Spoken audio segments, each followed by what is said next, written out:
Sesfor Adana, Jir Badam Sama, Dunmat Yahti, Fatlama Yadaba, Miasunda Sunda Sisegara Fila, Mishwara Jistera Mifta Jalbaya. ও free fire খেলো আমিও ভালো খেলতাম 1996 ভালো income ছিল খেলা খেলো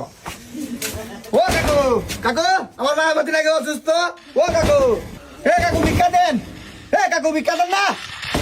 আরে ডাবলের সামনে মানে কিছু শুনতাছ না ভিক্ষা দাও মিয়া মিয়া কি হয়েছে? আরে মিয়া কি ভিক্ষা দিবেন না এত জোরে জোরে চিল্লান লাগে তো কি চিল্লাইবো না ভিক্ষা নিতে আইছি ফাইজলামি করার জন্য আইছি নাকি এই জায়গা তাড়াতাড়ি দেন মিয়া গিয়া দেন মিয়া নাই ভিক্ষা নাই যান যান যান যান ও কাকু ও দুলা ভাই মজা করছি ও দুলা ভাই ভিক্ষা দেন দরজাটা খুলতাম না কি ডাকছো ভাল লাগছে ও কাকু সবই তো বুঝলাম ওই পিছনের পোলাটাকে আরে ও আমার ছেলে দেখেন না ফ্রি ফায়ার খেলে ও ফ্রি ফায়ার আসলে আমিও ভালো খেলতাম এক সময় এই জন্য তো আজকে এই অবস্থা আরে না কাকু আসলে ভিক্ষা জিনিসটা তো হইলো গিয়া স্মৃতি বাপদাদা কইরা গেছে পোলা যদি না করে কেমন দেখা যায় না সমাজে তো সিসি দিব এই জন্য ভিক্ষা করে ভাই ভালো প্লেয়ার ছিলাম তো ফ্রি ফায়ারে তাই একটু ভালো ইনকাম হইতো এমনে যে কোনো ব্রাউজারে গিয়ে সার্চ করবেন CMFF ক্লাব ওই জায়গায় প্রতিদিন আপনি স্লট কিনে টুর্নামেন্ট খেলতে পারবেন আর মাত্র 50 টাকা হলেই আপনি বের করতে পারবেন ও আচ্ছা তাহলে ঠিক আছে আমার ছেলেরে বলবো না নামাইতে আর আজকের জন্য মাফ করেন ভিক্ষা নাই